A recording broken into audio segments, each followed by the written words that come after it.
এই হামলার নেতৃত্ব দিয়েছে। আমি যারা আহত রয়েছে তাদের সাথে কথা বলেছি। গোলাম কিবরিয়া রুবেল নামে একজন কর্মকর্তা রয়েছে তিনি, এবং আরিফুজ্জামান প্রিন্স নামে আরেকজন কর্মচারী নগর ভবনের। এই দুইজন মূলত, এবং তাদের নেতৃত্বে কতিপয় স্বৈরাচারের দোসর হিসেবে যাদেরকে ইতিমধ্যে চিহ্নিত করা হয়েছে, যারা সাইদ খোকনের সময়, তাপসের সময়, ইতিপূর্বে আওয়ামী লীগের সময় সকল সুযোগ সুবিধা এই রুবেলের নেতৃত্বে ভোগ করেছে।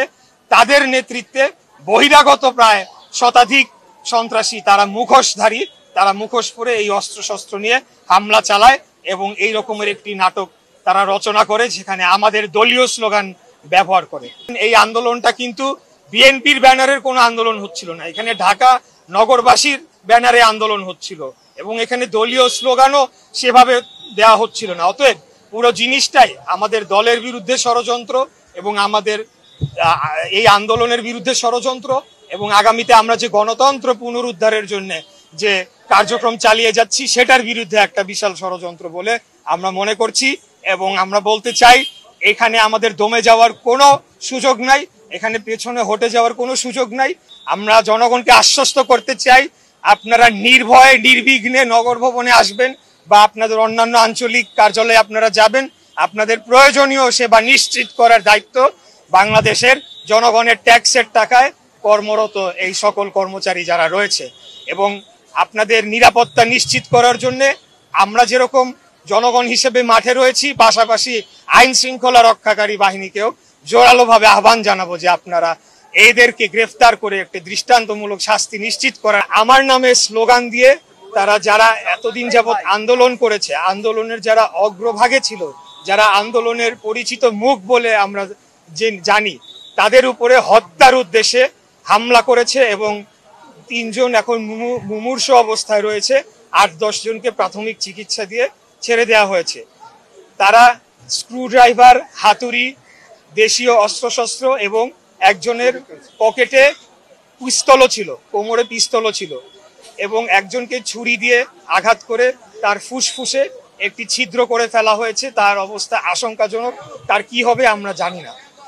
এটি করার মধ্য দিয়ে তারা এক ঢিলে 2 পাখি মারতে চেয়েছে। প্রথমত, তারা আমার নামে স্লোগান দিয়ে বা বিএনপির নামে স্লোগান দিয়ে যখন হামলা করে, তখন জনগণের মাঝে এটি দেখানোর চেষ্টা করে যে এটি বিএনপির দুটি গ্রুপের সংঘর্ষ। দ্বিতীয়ত, এই যে জনগণ সেবা নিতে আসছে, স্বস্তিতে তারা নগর ভবনে প্রবেশ করছে, সেটিকে বিঘ্ন ঘটিয়ে একটি ভীতিকর পরিবেশ সৃষ্টি করে পুরো দায়টাই আমাদের এই আন্দোলনকারী এবং বিএনপির যারা আমরা রাজনীতি করি তাদের উপরে চাপিয়ে দেওয়ার একটা চেষ্টা করা হয়েছে। এখন আমি এটার তীব্র নিন্দা এবং প্রতিবাদ জানালে আসলে এটা একটা গতানুগতিক বক্তব্য হয়ে যাবে।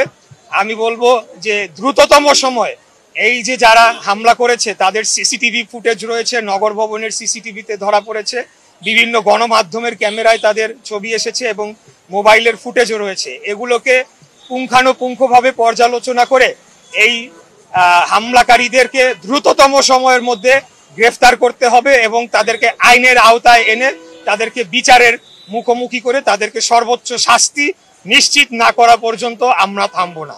এই ষড়যন্ত্র পুরোটাই আমাদের এই আন্দোলনের উপরে হয়েছে, এই ষড়যন্ত্র গণতন্ত্রের উপরে হয়েছে, এই ষড়যন্ত্র বাংলাদেশের বৃহৎ রাজনৈতিক স্বার্থের পক্ষে যে আমরা নিরলসভাবে পরিশ্রম করে কাজ করে চলেছি, আগামী দিনে একটি সুষ্ঠু সঠিক জাতীয় নির্বাচন অনুষ্ঠানের জন্য আমরা যে আন্দোলনের মধ্য থেকে দাবি তুলেছি, দাবি জানিয়ে আসছি, সেগুলোকে ব্যাঘাত ঘটানোর জন্য এবং সেই গণতন্ত্রের উপরে একটা হুমকি প্রদান করার জন্যই এই হামলাটি করা হয়েছে।